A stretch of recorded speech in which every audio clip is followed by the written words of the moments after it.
I mean, if I would have thought that the Lions would have won the game, it would have certainly not have been by 15-9.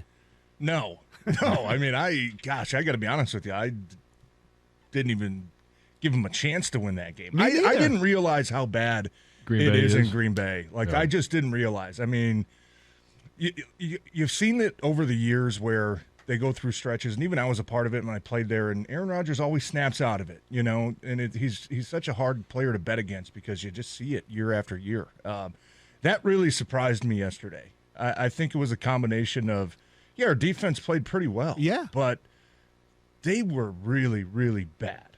And I haven't seen Aaron Rodgers play like that, I don't think, in forever. Like, well, you could see how fragile he was it frustrated. He was so mad. I don't know if the receivers were doing the wrong things or being in the wrong spot, but even the throw to, when they tried to tackle eligible down on the goal line, like he just threw it right to Hutchinson. Right, Hutchinson made a great read, but that's normally like if he drops back and he sees that, he's like, okay, I got to find something else. Right, like I'm not just going to throw. And he just but if he puts the ball on the the ball, money, here you go, coach there. called this play. Like I didn't realize how bad it was, and I still, I was reading some of the media this morning and last night from Green Bay, and oh my goodness, like it's bad. I mean, one guy I read this morning said. I think he said, after rewatching the game last night, it's clear what the Packers offense should do on first down. Punt. They didn't punt at all yesterday. I know, but it's like, it's bad. And, props to the Lions, man. Like, you couldn't help but to feel happy for them. And, like, John, you talked about, like, you work so hard throughout the week. I mean, these players invest their entire lives into just going out there and trying to get a win one day a week. Yeah. And I know the fans, like, it's hard to show sympathy for them, but at the same time, like, you can't help but to feel happy for him. I mean, I got goosebumps just kind of listening to Campbell and Aaron Glenn talk after the game and seeing how the players interacted. And the cynics, it's act like you've been there before. Right, but those guys have had a really rough month and a half, especially week. Yes. And, for them to just go out there and get the win and finally get to celebrate, like, you can't help but to feel happy for them. Especially down the stretch towards the end of the game, you just thought, oh, my God, here it is again. Aaron Rodgers is going to be Aaron Rodgers. I think we all felt that, and it was like, even after, and my goodness, I'm glad they won that game because, we probably would have been talking about that fourth down, 4th and 3 from, what was it, the 45 with 2 minutes left. Empty. And we're all sitting there like, your defense playing pretty good. They need a touchdown. Do you want to let them go 55 yards, or do you want to try to use your all-pro punter and make them go 90 yards? Yeah, that was like, okay, like it was, but they did what they haven't done all season. They got to stop. Right. And this is just the complete opposite of what's been happening. Like there is a 3 or 4 games there this season where they have been this close. They've been one play away from getting a win. The other 3 games, they couldn't find a way to make a play. Yesterday, they found a way to make a play. So you mentioned the fourth down stuff. So there was 2 of them. The one on the opening drive. Yeah, hated that one. You got to kick points, right? You got to go for the points. No, I didn't hate the fact that they went for it. Okay. I hated the fact that they lined up in empty. Well, right. And just 5 wide and just tried to get a put. Right. Like that really bothered me because the offensive line was the first drive of the game. Yes. They were setting the tone. That was a chance to just be, F you, we're going to push you around the whole game. And I just, that play call I didn't like. I don't understand. What is, you've been in meetings. I'm sure you've participated in plays where they do empty, whether it was with the Lions or Green Bay in that situation. What is the advantage on a 4th and 1 or 3rd and 1, whatever, to go empty where you're telling the defense, we're going to pass the ball? There's no option. Maximum bodies downfield. Yeah, and you have to have you have to understand in that situation what the defense is doing. They're going to bring pressure probably 99% of the time. Which they did. Which they did, in which they got a free runner at Jared Goff. That, for me, is, and I got to go back and watch the play, but you have to have your best man beater. You have to have a pick play called or something, or a screen set up. You know what I mean? So you can get extra bodies just kind of in the way and try to design to get somebody open. That didn't seem like what happened. It kind of looked like everybody ran to the sticks, and, I don't even know. It looked like maybe Rashawn Gary got in the backfield like that, Yeah. Right. And Goff didn't even have a chance. So it's just a situation of football, right, John? I mean, there, even if it's 4th and 1 and you run a pick play and you get it, great. We just extend the drive. Hey, if we don't get it, or if we get it and they call a flag, okay, it's 4th and 6. Yeah. Now we kick the field goal. You know what I mean? That's a chance.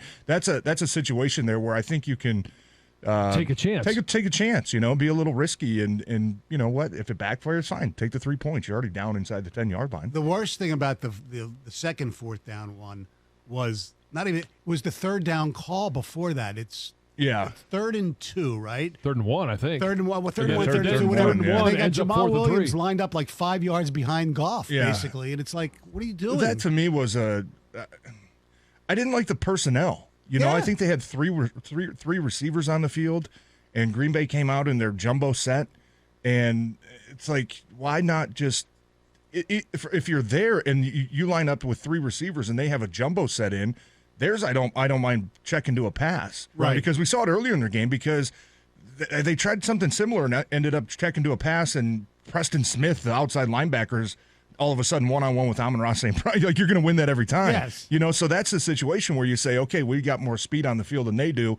Maybe this is the time to check to that pass. But to go out there and expect, Khalif Raymond and your small receivers to go block these big guys, like, that's just and the play design too, it just took too long. It was like a counter play. Right. There was penetration. It was just like it felt like the wrong time. And if you are going to go treat that as 4-down territory, which they clearly did, that for me is a chance to take a shot on 3rd down. Right. You know what I mean? Like, the 3rd down, hey, give me your best play action. Give me your best what we just talked about, pick play, especially when you see the defense's not scheme but personnel out there. Right. You got to have you got to find that one-on-one matchup and that advantage. We talked a lot about one of the bright, besides winning the game, one of the bright spots was all the young players, whether it was Joseph, Derek Barnes, McNeil, Hutch, Pascal, James Mitchell. I mean, you could go on and on. You didn't even mention the most important guy in my opinion. Kirk Joseph. Jerry Jacobs. We mentioned him earlier too. Yeah, Jerry Jacobs is a game changer in my mind. I mean, he was one-on-one a lot of those plays yesterday with Lazard, who was really their only target. Right. And, he made some outstanding football plays. He with Rodgers a lot. He did, man. And you know what? I know I think last week was his first time back coming from the injury. Didn't play a lot of defense, started out on special teams, but he really made a difference for that defense yesterday. He looks like a lockdown corner. I'm just kidding. Yeah. And I know, look, you're going against Green Bay's receivers who, they're not a bunch of world beaters. You're not going against any all-pro guys, but for him to come back and play like that, I mean, that opened the defense up to do so many more things. My only question, and I don't want to be a Debbie Downer, but what took so long before you started to decide, like, all right, we're going to disguise pre-snap, post-snap, like different movement? Like, John, that was something you and I talked about coming out of the bye week, because they've always been, hey, we're just going to line up in man and play man, or we're going to line up in zone and play zone. It's like, line up in zone and play man, or line up in cover 2 and then drop to cover 4. You know what I mean? Yes. Disguise, because these good quarterbacks are just going to eat you up. It took to, them to play Aaron Rodgers and to really have their backs against the wall firing a DB coach before they make all these changes. It's just something like that where it's like, I like that they did it, but it's just like, if you would have figured that out a little sooner, maybe last year against Miami, maybe that's a game you can confuse too a little bit. So I'm glad that they finally got to it. It's just, it felt like maybe it took a little too long. How much of that is it took AG too long to get to that, or how much of it is the message wasn't getting to Aubrey Pleasant, therefore not getting to the players? Because that's, if you're looking at the one change, that's the one change. No, I know. I'm with you. But I also think that when your back is against the wall, you start doing things out of desperation and just throwing everything at the wall. You know what I mean? Like this, I think this past week was the first week where, let's be honest, I think these guys probably felt a lot of heat. That was probably the first time. Aaron Glenn, that we could see how disappointed he was with, Aubrey Pleasant being let go. And so that's, when your back is truly against the wall, you're sitting there saying, okay, something's got to change. Like, that forces you to make changes, And obviously, with the whole Aubrey Pleasant thing, I mean, against the Miami it sounded like a complete debacle. Right. Like, we were supposed to do this, we didn't do that. As a coordinator, I think that falls more on you because you're the one who truly has oversight of the entire defense.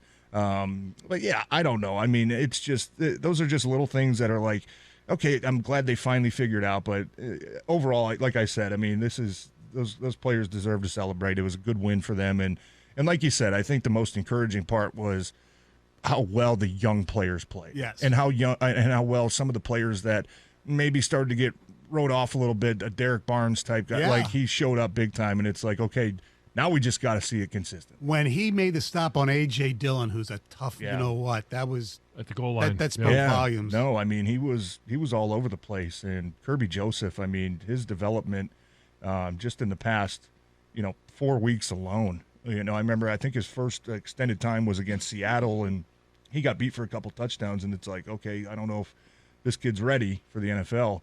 Then just 4 games later yesterday, he goes out, has 2 interceptions and 3 pass deflections. I mean, he's come a really long way in just a short period.